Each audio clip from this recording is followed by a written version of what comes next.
She didn't even know her life was being auctioned off until the man who bought her called it a business deal.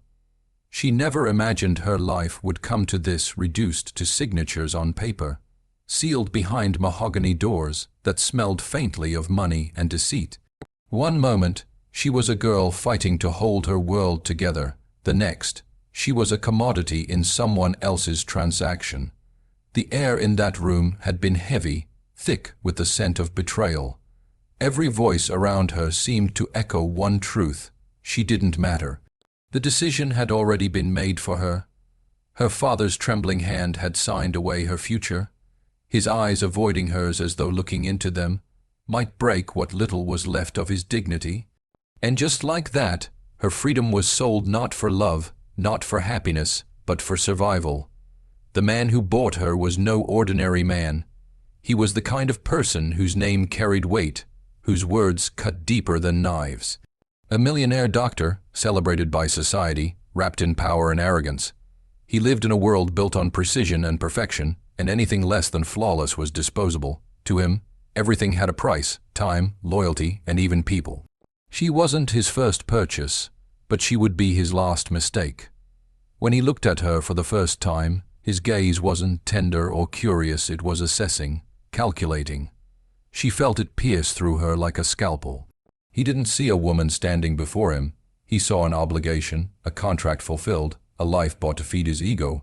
The deal had been framed as a rescue, at least. That's what they told her. He'll take care of you, they said. You'll live in comfort. Comfort. The word mocked her like a cruel joke. How could there be comfort in being owned? She was trapped in golden chains, in a cage lined with silk.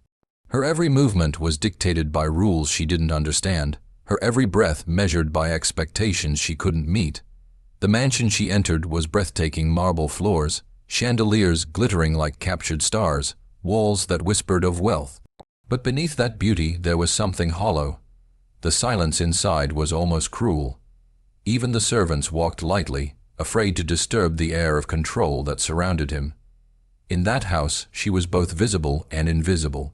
The doctor liked to remind her that everything she had, the clothes, the meals, the roof above her head, was because of him. He called it generosity. She called it imprisonment. He didn't raise his voice often. He didn't need to. His silence spoke louder than anger ever could. He had a way of making her feel small without saying a word. Every glance from him carried judgment. Every sentence disguised a warning. And yet, behind that arrogance, she caught glimpses of something else: loneliness, maybe, or fear. But she was too broken to care. Her only thought was survival. Each night she lay awake, staring at the ceiling carved with gold leaf and shadows. She wondered what her life would have been if she had never been sold, if she had been given a choice. Freedom had once seemed so simple: walking where she wanted, laughing without consequence, dreaming without fear. But now, even her thoughts felt stolen. The walls of the mansion weren't just physical, they were psychological, wrapping around her like chains that tightened with every passing day. She learned to smile when spoken to nod when ordered, to exist quietly. Because in this new world, resistance was dangerous, and yet, somewhere deep inside her, a spark refused to die. The irony was cruel: the man who had sworn an oath to heal others had become her tormentor. He mended bodies by day and broke spirits by night. The newspapers called him a genius, a savior in his field. They had no idea that behind closed doors, he practiced a different kind of surgery, cutting away her confidence, dissecting her emotions, leaving scars that no scalpel could repair. Still, she watched him, observed him, tried to understand what made a man so brilliant yet so empty. Sometimes, when he thought she wasn't looking, he'd stare into the distance with a kind of sorrow that didn't fit the arrogance he wore like armor. But before she could decipher it, the mask would return, and so the days blurred together, one long, suffocating routine of obedience and quiet defiance. She had been sold, yes, but she refused to be erased.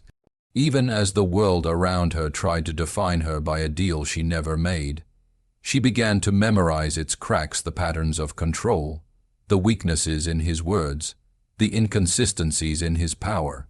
She didn't yet know what she would do with that knowledge, But she knew this.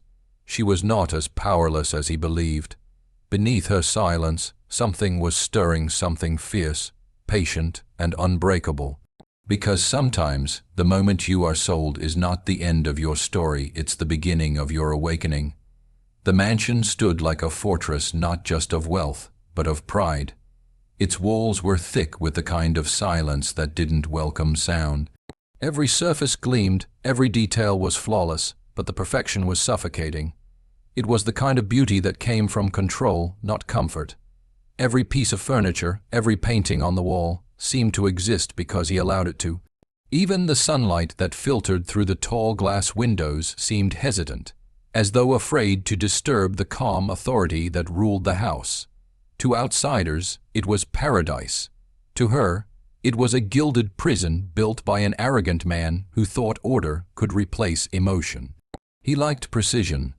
Everything had to be exactly where he wanted it, from the way his files were arranged to how the servants addressed him.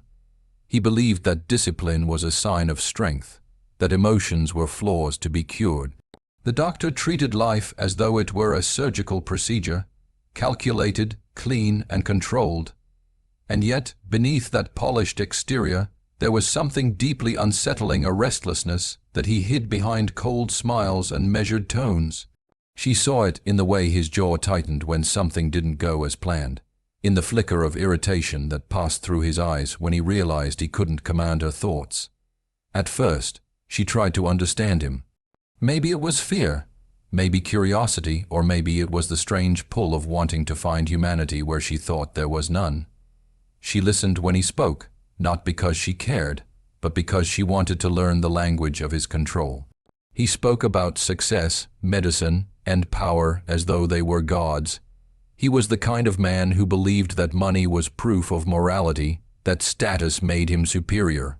When he looked at her, it wasn't affection in his eyes. It was pride, possession, and sometimes a flicker of confusion, as though she didn't fit into the perfect picture he'd imagined. She began to notice how everyone around him behaved the same way: the servants, the colleagues who visited, even the friends who laughed too hard at his jokes. They all bowed to his charm and wealth, mistaking arrogance for confidence. No one dared challenge him. No one dared question him.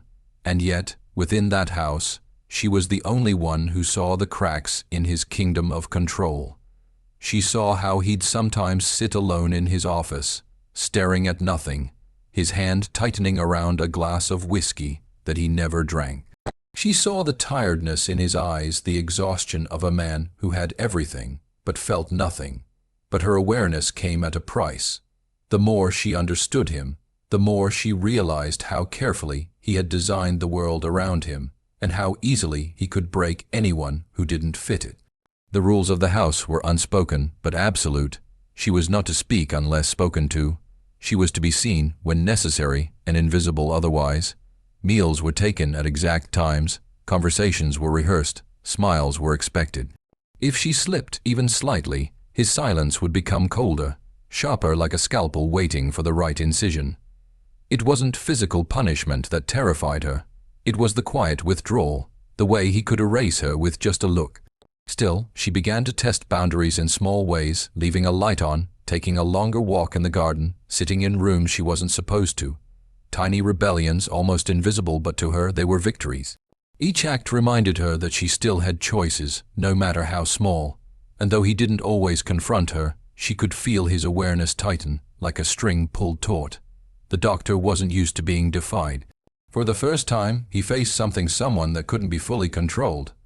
There were nights when she would stand at the window, watching the city lights flicker in the distance. She would wonder how many lives he had saved, how many people called him a hero. How strange it was that the same hands that healed others had built her captivity. She thought about the patients who must have looked into his eyes and seen compassion, how little they knew of the man behind the mask. The world praised his genius, but she had seen the cost of it.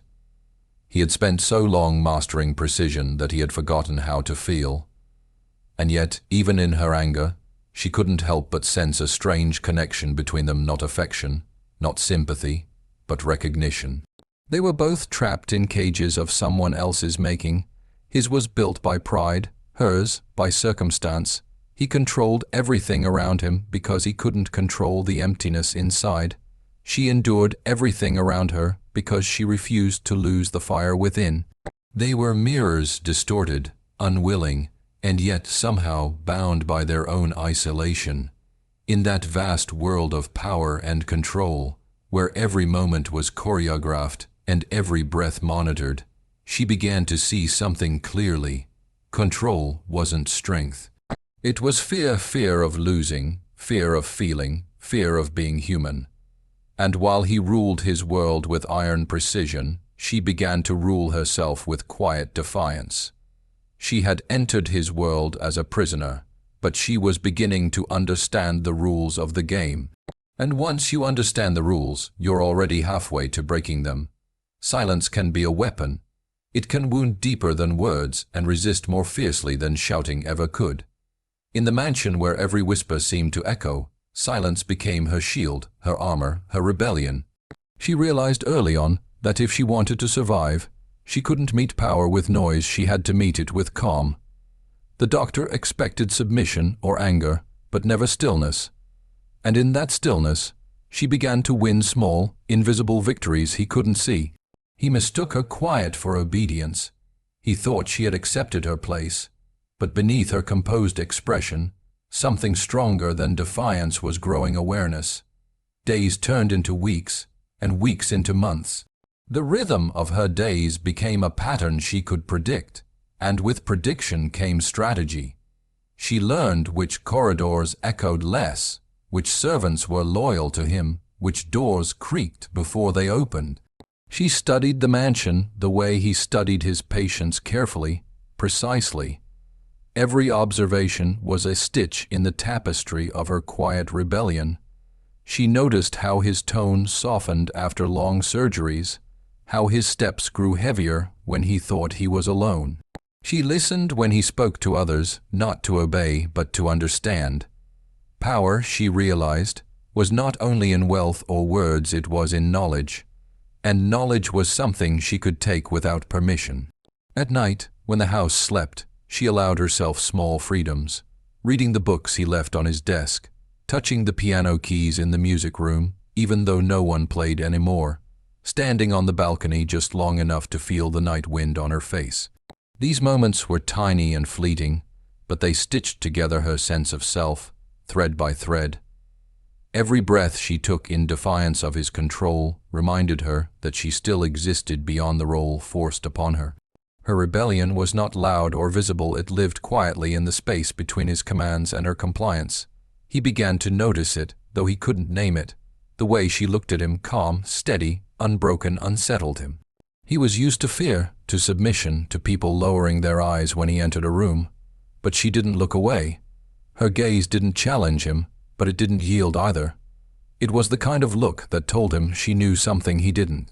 And that realization disturbed him more than any argument ever could.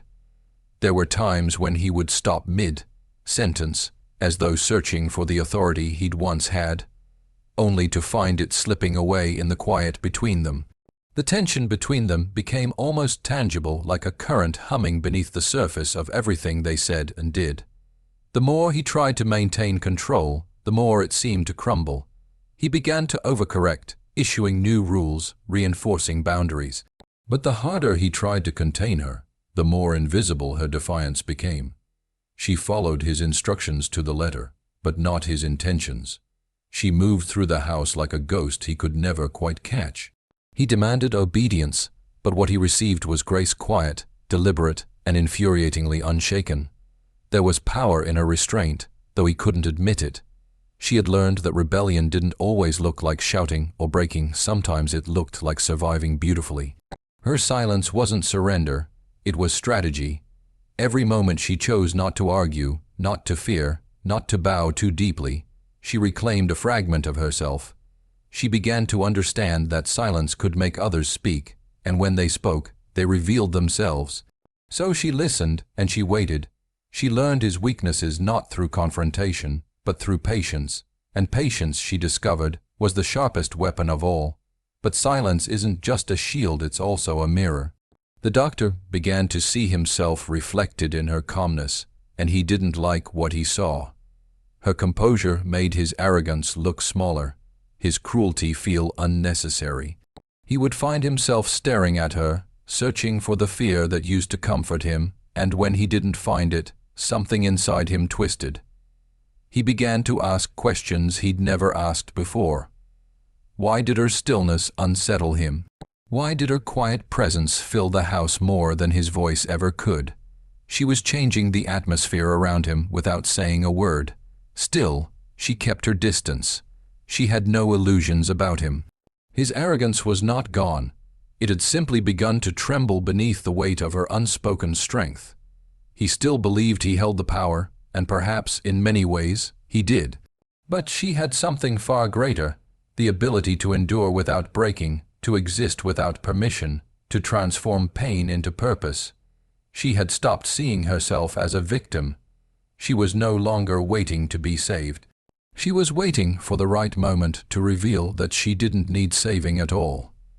And so, her rebellion continued wordless, graceful, unannounced.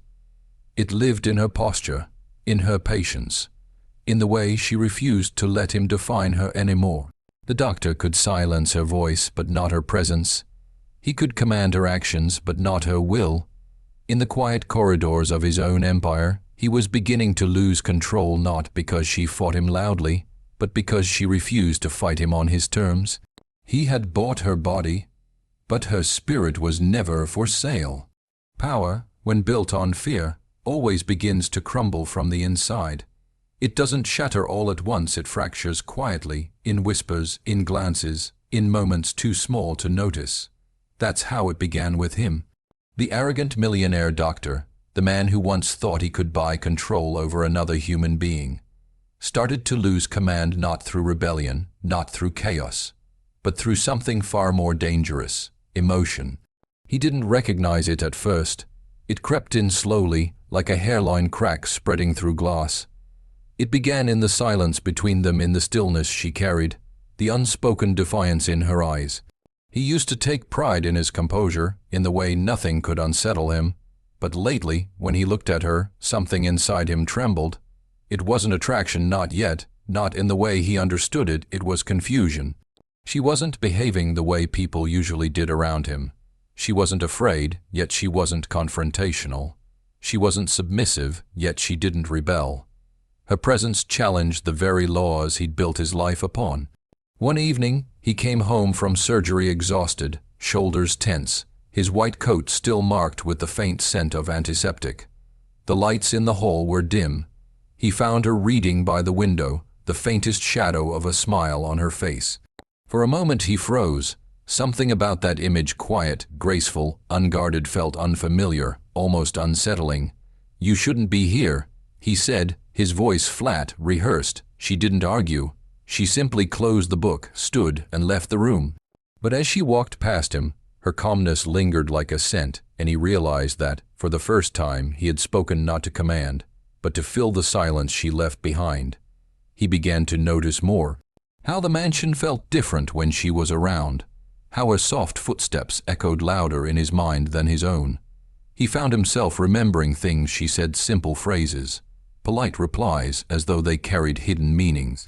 It infuriated him. He had spent his entire life mastering the art of control, and yet, this woman, quiet, unassuming, entirely powerless by the world's definition, had somehow dismantled his certainty piece by piece. He started staying longer in the same rooms she was in, offering unnecessary instructions, asking questions he didn't care to know the answers to. He told himself it was curiosity, but it was something deeper, something he couldn't name. But with every inch he tried to reclaim, she took a step further away, not in distance, but in dignity. She spoke little, but when she did, her words carried a calm weight that disarmed him. Once, when he snapped at her for a trivial mistake, she met his anger with quiet composure and said softly, "You speak as though winning matters more than being right." The sentence lingered long after she left the room. For the first time in years, he couldn't sleep. Those words echoed in the back of his mind, unsettling the fortress of arrogance he had built around himself. He began to see himself through her silence, the way she endured him, not with submission, but with pity. It terrified him, because arrogance, he realized, was easier to maintain when no one saw you clearly, but she saw him. Every mask, every flaw, every empty layer of superiority, she saw through it all. Her eyes didn't accuse him, and that made it worse. Accusation would have given him something to fight, but her quiet understanding left him defenseless. As days passed, his behavior grew inconsistent. One moment he was harsh, the next strangely considerate. He started asking her if she needed anything, a question that sounded foreign coming from his own mouth. When she answered politely and refused his gestures, a strange frustration burned inside him, not anger, but helplessness. For a man who had saved hundreds of lives, he was powerless to earn the simplest of things from her. Respect freely given. There were moments when he caught himself wondering what she thought of him. Did she see the monster others couldn't? Did she pity him? Did she hate him? The questions haunted him. He would stand outside her door sometimes, hand hovering over the handle, unsure if he wanted to speak or stay silent. He told himself he was maintaining order, but deep down, he knew he was seeking forgiveness he had not earned, and she noticed the change. She could see the tension in his movements, the hesitation in his tone. The arrogance that once filled the room now felt thinner, strained. He was unraveling, and though she didn't know what it meant yet, she could sense that the balance between them was shifting. For the first time, the doctor looked human-flawed, conflicted, and almost afraid. Still, she didn't let her guard down. She knew that a man like him could turn back at any moment, that remorse could be as fragile as pride. But there was something undeniable about the way he looked at her now, not with ownership, but with recognition. Perhaps he was beginning to see the truth he had avoided his entire life, that power built on control can never compare to power built on grace.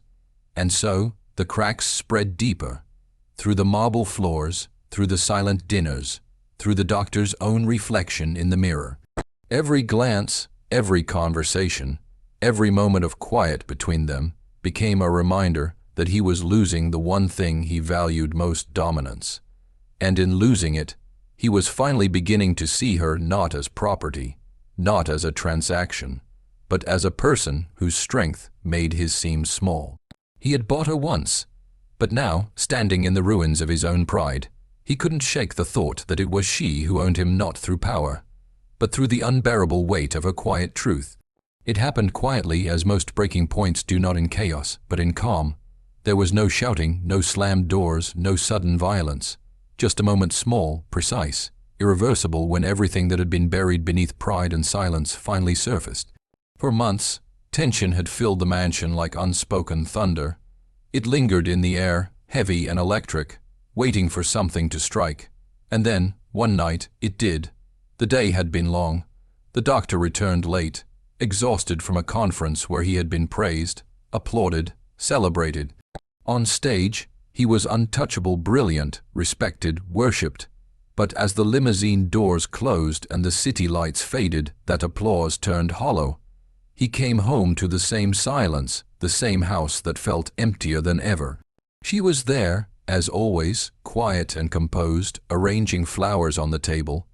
The same woman he had once believed he owned and now couldn't even understand. When their eyes met, something inside him cracked completely. Maybe it was the way she stood calm, unafraid, or maybe it was the sudden realization that nothing he had built could fill the emptiness inside him anymore. "Do you ever wonder what people would think?" he asked suddenly, "if they knew what kind of man I really am?" She paused, her hand stilling over the petals. It was the first time he had spoken to her like that, without command, without distance. There was no arrogance in his voice this time, only fatigue. She didn't answer immediately. Instead, she turned to him slowly and said, "People only see what you show them. The real question is, do you know what kind of man you are?" The words hung in the air like smoke. For a moment, neither moved.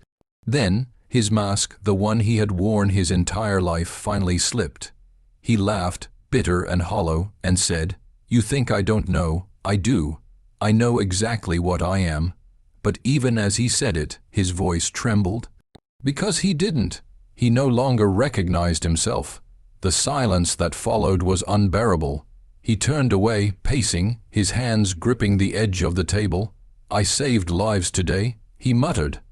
"I was a hero in that room. They thanked me, they clapped for me, but I come home and—" He stopped, unable to finish. "And what?" she asked softly. "And nothing," he said, voice breaking. "Nothing means anything anymore." Something shifted in that moment. For the first time, she saw not the tyrant, not the doctor, not the man who had bought her, but the human being underneath all of it. Flawed, desperate, and lost. And yet, she felt no sympathy, only clarity. Because the man before her wasn't powerful anymore. He was hollow. And she, the woman he had tried to control, was the only one standing whole. He turned toward her, his voice low. "You think you've won, don't you?" he said. But there was no venom in it, only weariness. "This isn't a war," she replied. "There's nothing to win. You lost the moment you tried to own something that wasn't yours." Her tone wasn't angry, it was steady, final. The kind of voice that comes from someone who has already made peace with the truth. He stared at her for a long time. Something in his eyes shifted, pride melting into realization, arrogance dissolving into regret. For the first time, he saw her not as someone beneath him, but as someone beyond him. He saw the strength she carried in silence, the grace he could never command. And in that recognition, his world, the carefully constructed empire of power and control, finally collapsed. The days that followed were different. The balance between them had changed completely. He stopped giving orders. He stopped trying to prove himself. The mansion that once echoed with his authority now felt muted, almost tender. He spoke less, but when he did, there was hesitation in his voice, a man unlearning everything he thought he knew. Sometimes he would look at her as if seeing her for the first time, trying to understand the mystery of how someone he had tried to break had become the very person who exposed his own weakness. But she didn't mistake his silence for peace. She knew what came after storms, the stillness that hides aftershocks. And she knew this wasn't the end. A man like him didn't change overnight. Yet she also knew that something irreversible had begun. The invisible walls between them were shifting. His authority no longer defined the air she breathed. Her presence no longer bent beneath his gaze. There was one evening late, quiet, the sky bruised with the last shades of dusk, when he found her in the garden. She was standing among the white lilies, her hair brushed by the wind, her face soft and calm. For a long time he said nothing. Then, almost in a whisper, he asked, "Do you hate me?" She didn't look at him when she answered. "No," she said, "I don't hate you, but I don't belong to you either." Those words, simple, clean, devastating, struck him harder than any act of rebellion ever could.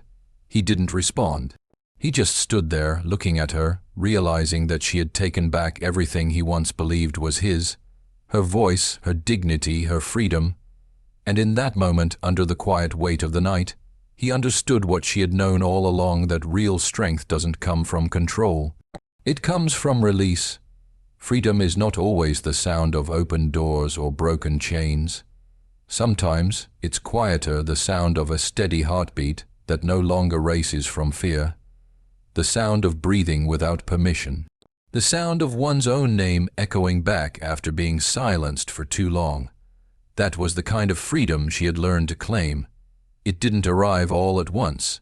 It grew in fragments, piece by piece, like dawn creeping into a room that had forgotten what light felt like. The woman who had once walked into that mansion, frightened and uncertain, was not the same woman who moved through it now. She still said little, but her silence no longer belonged to submission, it was strength. The difference was invisible to most eyes, but undeniable to him. The doctor could feel it in every glance, every pause, every breath between them. He had lost his ability to command her, and though he could not admit it aloud, some part of him respected that loss. It was the first honest thing he had felt in years. She no longer looked at him as an enemy. She looked at him as a man flawed, haunted, but still human. She had seen the arrogance melt away from his voice, the control fade from his gestures, and for reasons she didn't fully understand, she felt no desire to see him crushed beneath guilt or shame. There was no triumph in that. True victory, she realized, wasn't about revenge, it was about release. Because when you spend your life tied to anger, you remain tethered to what hurt you, and she refused to let him, or anyone, define her through pain. Forgiveness, she discovered, isn't weakness, it's rebellion of the highest form.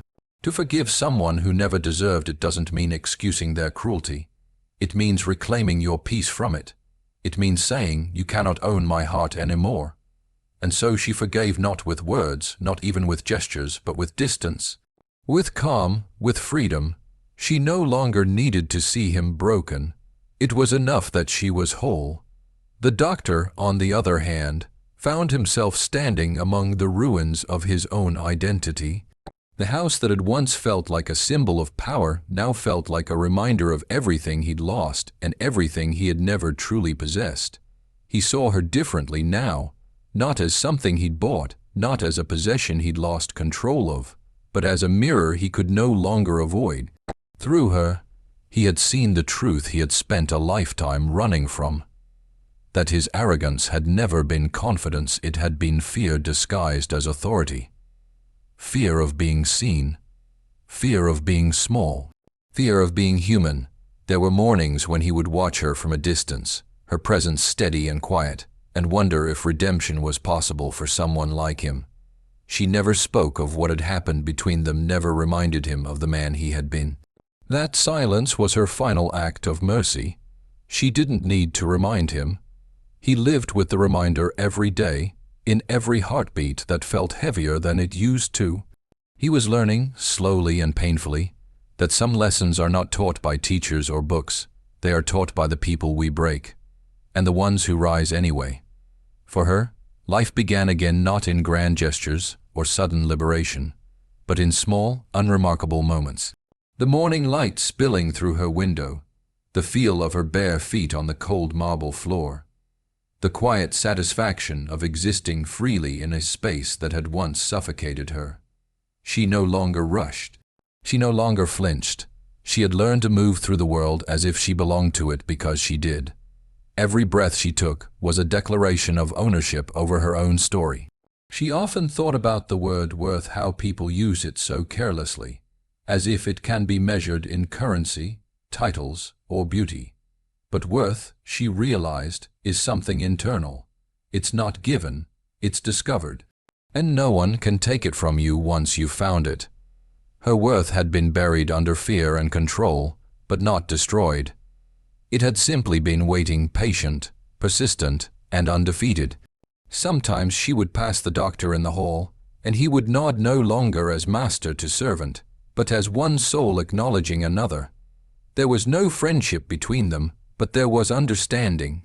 She had become the reminder of everything he wasn't, and everything he might still have the chance to be. In her strength, he saw both his failure and his salvation. And though she had every reason to hate him, she didn't. Because hatred is a chain, and she had broken enough of those. Instead, she walked forward, carrying the quiet knowledge that her freedom had never been his to give. It had always been hers to claim. Every choice she made now was deliberate. Every step she took was her own. The world outside the mansion waited, uncertain, vast, but open. And she was ready to meet it, not as a woman who had been sold, not as someone defined by what had been done to her, but as someone who had survived and risen beyond it. She no longer lived for survival. She lived for purpose, for peace, for self. Because in the end, the greatest revelation was this: freedom is not what you escape from. It's what you become when you finally stop running. And so, her story didn't end in the mansion where she was once trapped. It began there. Because sometimes, life breaks us in places we never chose, only to rebuild us into something stronger, wiser, and untouchably free. The woman who had once been sold now walked with her head high, her steps quiet but certain, carrying within her the kind of strength no one can teach, the strength born from survival. She no longer needed to prove anything, not to the world, not to him, not even to herself. Her scars were not her shame anymore. They were her armor. shining with the memory of every moment she refused to surrender. People often said she was lucky to have escaped, lucky to have endured, but she knew the truth. Luck had nothing to do with it. What saved her wasn't luck. It was courage. It was the choice, made 1,000 times in silence, to keep standing when the world tried to make her kneel. As for him, the arrogant millionaire doctor, he remained haunted by the woman he once thought he owned. Not because she destroyed him, but because she transformed him. She forced him to face the mirror he had avoided all his life, to confront the emptiness behind his power. And perhaps in that confrontation, he too found something resembling redemption, not through her forgiveness, but through her example. In the end, she was not the broken one, he was. She was not the captive, he was. And though their paths diverged, the lesson remained, echoing quietly through time. No one can buy a woman who knows her worth. No one can silence a voice that has learned to speak through pain. No one can own the heart of someone who has already set herself free, because she was sold once, but she was never truly owned.